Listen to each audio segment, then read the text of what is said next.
Hey there! In this video, I'll show you how to easily get the telephone numbers of members in a WhatsApp group. Let's dive in! Get the WASender tool at an incredibly low price or try it for free today. Check the link in the description or the first comment box. First, open the WASender tool on your computer. Next, go to the Tools section where all the available tools are listed. Now, select the option Get Group Member Grab Now to begin the process. Click the Initiate button to start gathering group member information. Now, you'll need to wait a few seconds while your WhatsApp account initializes for the operation. After that, click the Get Group Member button to begin fetching the data from the group.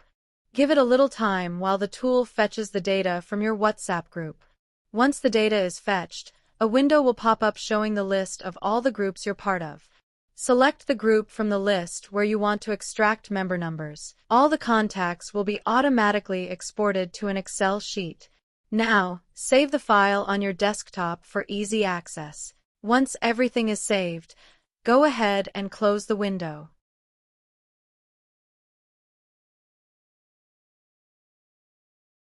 Finally, open the Excel sheet to check that all the contacts have been exported successfully. You can now use those contacts as needed. And that's it! You've successfully extracted the phone numbers from your WhatsApp group. If you found this video helpful, be sure to like and subscribe for more tips. See you next time!